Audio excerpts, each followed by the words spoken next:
Hello and welcome to Farm Connections. I'm your host, Dan Hoffman. Today we come to you from Riverland Community College. We were going to take their combine simulator for a test run. Thiesse tells us how the proposed changes to crop insurance could hurt farmers. And then I sit down for a cup of coffee with the Dean of the Southern Minnesota Center for Agriculture, Brad Schloesser, all here today on Farm Connections.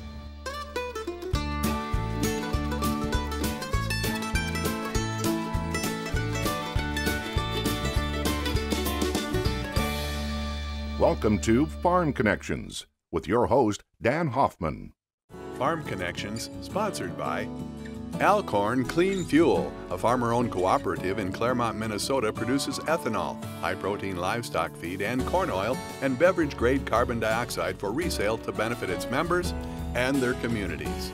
Absolute Energy, a locally owned facility, produces 115 million gallons of ethanol annually, proudly supporting local economies in Iowa and Minnesota. Absolute Energy, adding value to the neighborhood. The Agricultural Utilization Research Institute, collaborating with businesses and entrepreneurs to foster long-term economic benefit for Minnesota through value-added agricultural products. You can learn more at auri.org. Con Tile Supply, Leroy, Minnesota and New Hampton, Iowa, since 1985, supplying the market with field drain tile products, dual wall, metal culverts, septic systems, PVC, and plumbing supplies. Today, Farm Connections travels to the Riverland Community College campus to the Center for Agriculture and Food Science Technology. And with me is Nick Schiltz. Welcome, Nick. Hi, Dan. Nice to see you. It's nice to see you too. And today we're going to talk a lot about technology and how this ag simulator, a combine simulator, is used in training people to be better operators of equipment and also learn about careers in agriculture.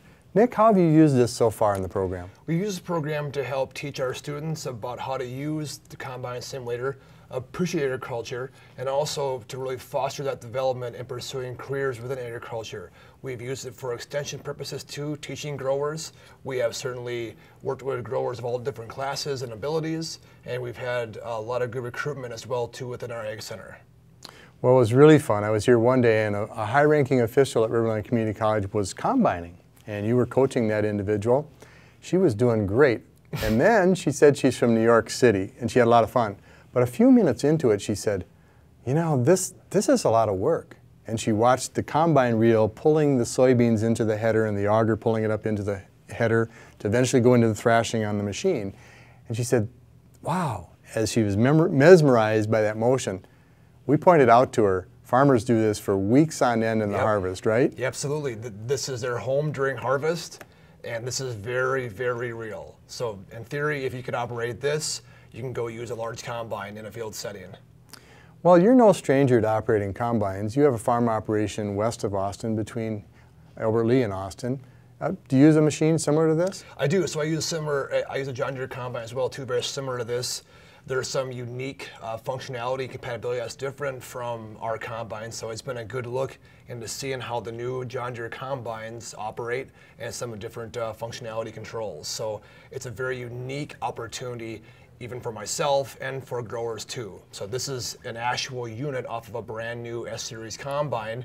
And so from here, we can educate growers on what the new combines offer, as well as offering that training on safety and operation of their combine. Otherwise, they would not receive. So how does this combine move through the field and gather data? Well, the way it works is that you have a GPS receiver on top of the roof. And as you collect it, it is geo-referenced into a field. And from there, it's recorded onto your monitor right there, onto your card. From there, then we can export your card once you finish harvesting and upload that to a mapping service like SMS, SST, some of John Deere's platforms as well too, Greenstar. So we're able to make recommendations then to know, okay, what is your average yield? Where are your areas that are higher and lower? Where was it wetter? Where was it drier? What decisions can we make economically and agronomically for your fields here by having this technology? Think of how quick that is, and you can take that data, give it to your agronomist. You can give it, and some of it's collected and used in finances or perhaps in marketing. We need to know what we're producing and eventually sell into a market. Yep. The future of agriculture will be centered on that monitor right there and what data we can derive from that and make decisions from that. Well, Nick, this simulator was roughly $25,500, and the Hormel Foundation in Austin was very kind and saw some leadership and vision about giving this to the college. But think about the real combines. We're talking about hundreds of thousands of dollars. Probably minimum, a new one's 500. It could easily be 600 plus. And then we add some headers, the part that gathers the crop and brings it into the machine. We might have upwards of $750,000 invested.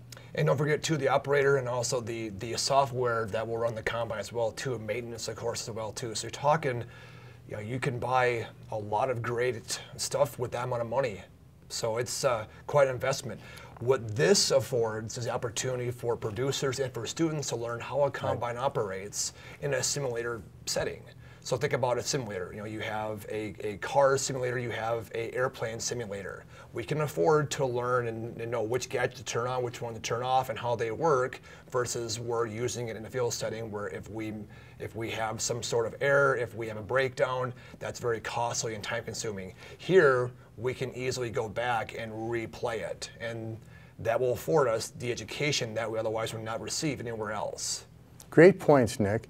And repetition is part of education. Some people get it the first time, but realistically it takes many times. Think about when Dad or Mom taught you to ride the bike, right? Yep. Not the first time, probably. Nope.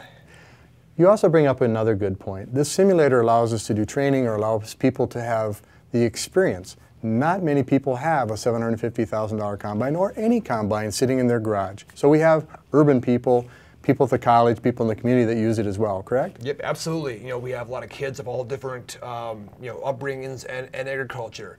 Certainly, students that are using this combine probably have not before operated a combine because they've had their fathers, their brothers, whoever works for them that does this operation. They're probably involved more so with hauling the grain, tillage, those sorts of practices. But here might be the first time that our students ever operate a combine, even coming from a family farm. So you think about a farm kid that uses it for the first time. They had the luxury before of using it, but they never did. So how about every other kid then? You know, students of different, socioeconomic classes, students that would not have grown up in an urban setting. This is their first exposure into agriculture, is this equipment right here. So we foster that development and appreciation for agriculture. Well, certainly that's a very good reason to have it here. Another is, we don't have to put diesel fuel in this one. We had one person come in and say, you know what, I know of a farmer that put 2 of his combines into the trees or hit something with the unloading auger, he left it out, 2 in one day. Tens of thousands of dollars in expenses plus the downtime. So our job here is to help people have less downtime, save the diesel fuel, and do it in a safe environment. Can you think of any other advantages of having a simulator? Certainly this will allow our operators and our students a sneak peek into the future of where ag is going, that glimpse into a new equipment. And certainly that experience with like what we said too is repetition. The more times we operate it, we learn about the functionality controls and how everything works. So this affords us a lesson plan as well as a practice or assessment tool. So we have about 8 different lessons on there that you can learn about safety, operation of the combine, how it works. Trainings that no other student or farmer will probably ever receive in an academic setting. They learn from previous farmers, they learn from their father, they learn through doing it. Here you learn by doing it, but also having that instruction. So the way it works is that you have a lesson plan that you go through. That is something that you'll probably never have a chance anywhere else to do. I know you're also having a meeting soon with the Agriculture and Food Science Technology Club. Are they going to get to use the simulator? Yes, so this will be a vital component of our Ag Career Day on October 25th, as well as encouraging students to join our Riverland Agricultural and Food Science Technology Club. We are the only official club in the state of Minnesota to incorporate collegiate FFA with PAS. So you think about FFA, experience with that in high school, we're doing a lot of project-based activities and providing that leadership training.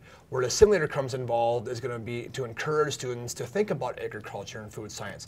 Not necessarily just ag, but how can we play a role in overall agriculture. So it has been a big hit with a lot of students on campus, all across campus. So it's been a good tool for us to use. We had it for our grand kickoff meeting. We're going to have it for more events. It'll be a part of our Ag Summit as well too. We have a lot of great officers that have a lot of energy and enthusiasm that want to get involved. So this will be a vital component to encouraging kids to think about not only a career in agriculture, but being involved and being aware of agriculture, because only about 2% of the population is involved with agriculture. So we have a tremendous division between people that know about ag and those that don't know. And what you don't know might not necessarily be accurate. This is our chance to help answer those questions before they go off and hear other things. Wonderful. When you say 2%, I think you mean the production side, but the other 98%, an awful lot of those are working in support industries, including building combines, selling combines, the technology piece. And that's the neat draw for students today. They love that technology, and to incorporate it into agriculture and food science, they really like it. Yep. You know, Nick, this is really interesting, but I want to see you harvest some corn. Take it away. Let's do it. So.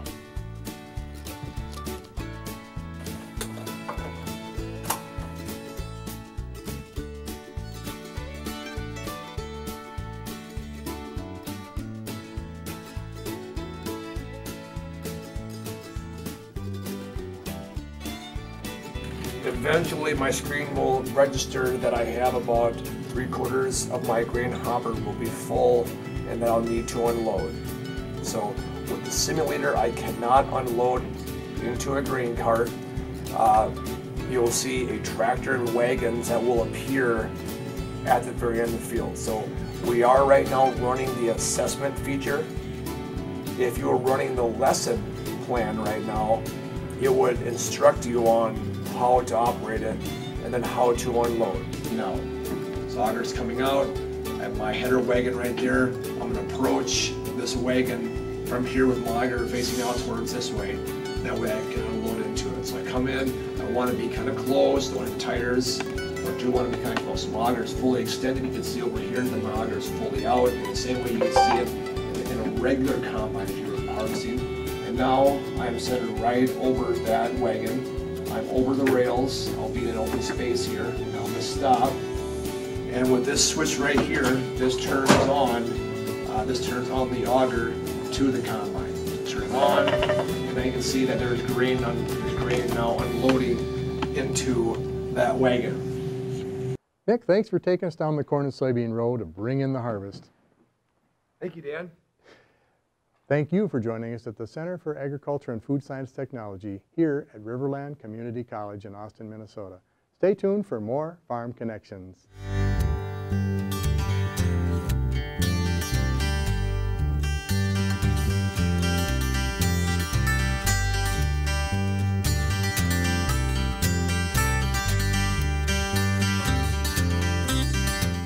The most recent proposed 10-year federal budget proposes to reduce federal expenditures on crop insurance for farmers by nearly $59 billion over 10 years, or approximately $6 billion per year for the next decade. Similar cuts have been proposed by some members of Congress in recent years. However, there has been enough bipartisan support from other members of Congress representing areas with significant agriculture production to prevent drastic cutbacks to the crop insurance program. The current proposed budget would achieve the crop insurance reductions by limiting the maximum federal premium subsidy to $40,000 per farm operation. Currently, there is no limit on the maximum premium subsidy.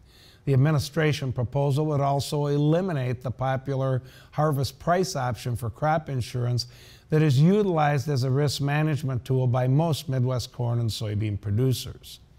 The average subsidy for most common levels of crop insurance coverage for corn, soybeans, and wheat is about 60%. In other words, if the gross cost of the crop insurance premium is $40 an acre, the farmer would pay $16 per acre, or 40% of the cost, and the federal subsidy would pay $24 per acre, or 60%. Under the budget proposal, once a farm operator hits the $40,000 limit, the farmer would be required to pay 100% of the insurance premium, which could be a significant increase in crop insurance costs for some producers. Crop insurance is available for over 100 different crops, including many high-value fruit and vegetable crops. There is a wide variation in the level of crop acres required to hit the proposed $40,000 premium limit. Producers with high-value crops could hit that subsidy limit with a few hundred acres, while producers in some other areas may require over 6,000 acres to reach the limit. Midwest corn and soybean producers would likely hit the $40,000 limit at approximately 1,500 to 2,000 acres, which is not a large farm operation by today's standards. In the late 1990s, the federal government offered increased premium subsidies in order to encourage greater participation in the crop insurance program and to eliminate the need for ad hoc disaster programs. There have been very limited disaster programs related to crop production in recent years, even though we've experienced some major natural disasters, such as the 2012 drought. If Congress were to enact legislation that included the proposed crop insurance reductions, it would certainly impact most crop producers in the Midwest and other areas. The premium subsidy limit and other proposed changes could make it more difficult for some highly leveraged farm operations to get financed for their crop input costs, especially younger farmers with limited assets and mostly rented acres. Most agricultural leaders are stressing the need to maintain a strong crop insurance program as a centerpiece for a risk protection program for U.S. crop producers. That's all for today. We'll talk to you next time.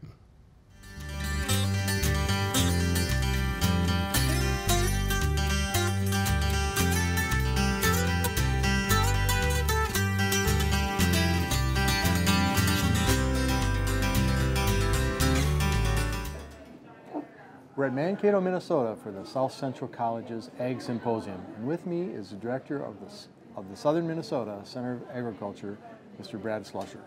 Brad, welcome to Farm Connections. Dan, appreciate it. Pleasure to be connected with you today. Well, it's our pleasure, and tell us about the center. What is the Center of Agriculture?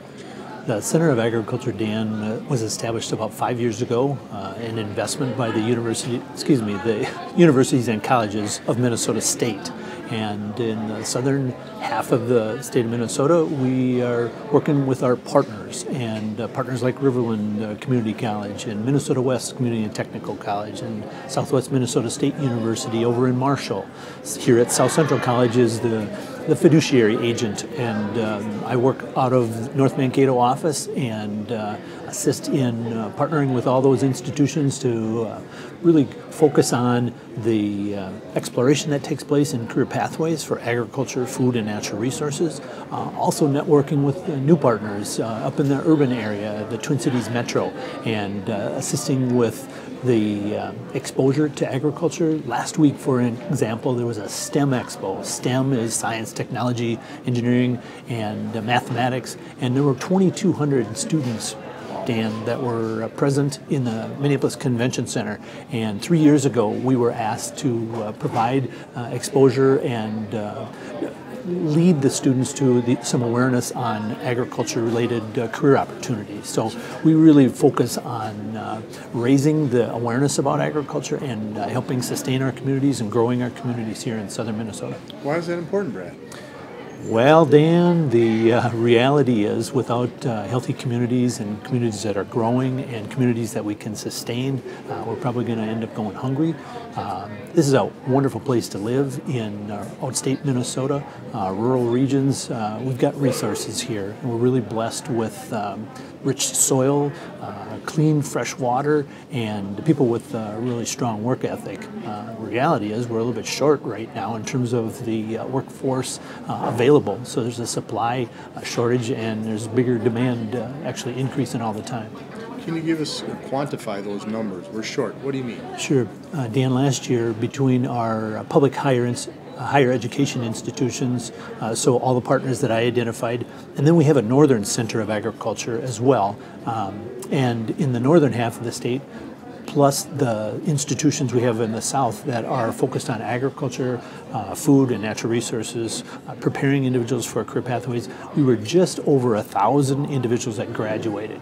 The need And we used agcareers.com as a source, and they do a real good job nationally of identifying how many job openings were posted, and this is with online resources. There were over 3,800 positions in Minnesota that people were seeking.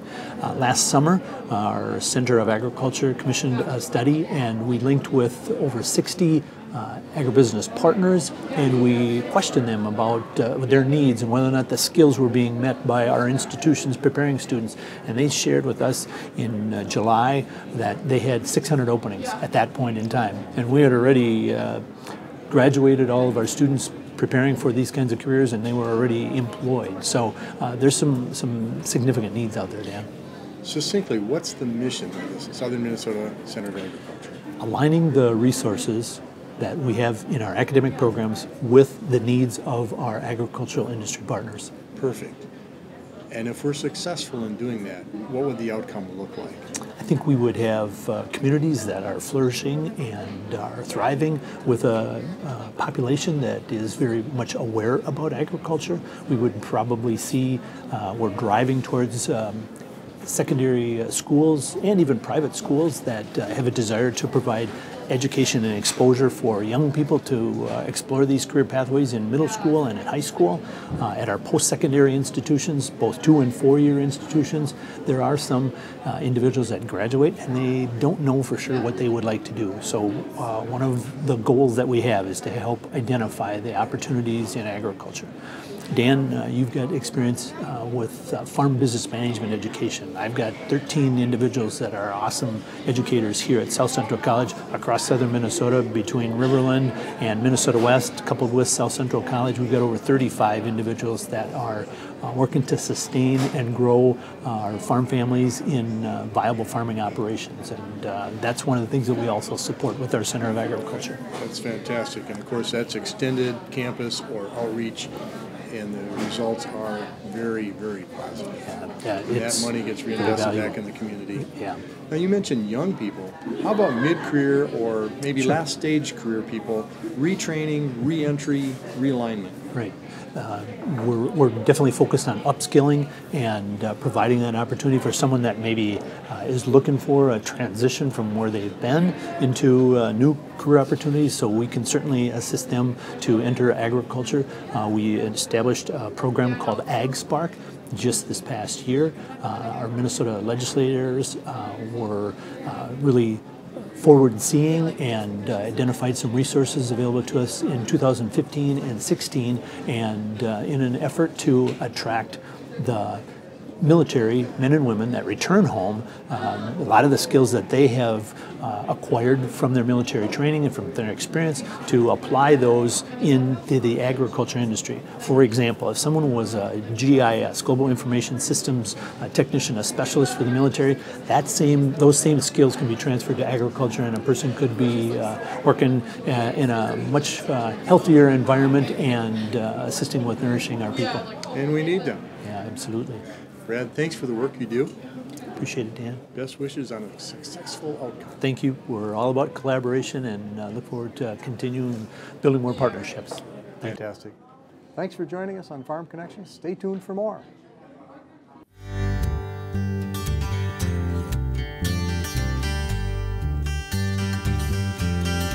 Dairy farmers across the country have been facing their share of challenges in recent years. From low prices to finding hired help to do the milking, it is not an easy business.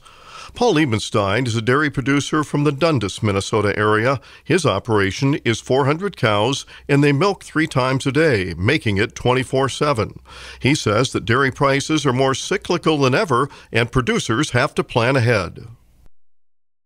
And the bad times are really bad, and so you've kind of got to learn that when it's good, maybe you should be paying down some debt and doing some of those things, and don't get carried away, I guess. But right now it's a little above break even, and as far as the egg goes, it's probably as good as anything out there.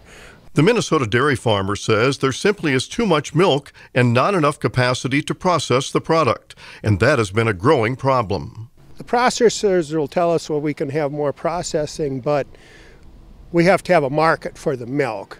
But at the same time, there hasn't been a whole lot of new processing brought online. I think of all the little processing plants and whatnot that's been closed up over the last, 20, 30 years or whatnot. And at least in Minnesota, in the southeast area, there hasn't been any new plants. And we have some of the best dairymen, I would say, in the country here. And with fewer plants to process the milk, there's less competition from processors, and the milk has to be transported farther in many cases.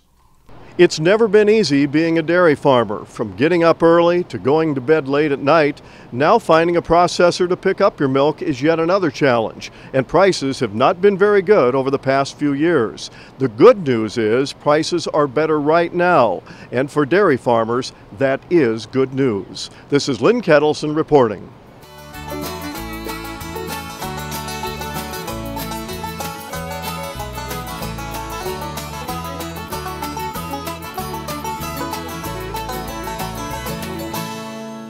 Whether it's testing out new technology or bringing necessary information to a new generation, opportunities for continued growth and development abound in our agricultural community. I'm Dan Hoffman. Thank you for joining us on Farm Connections.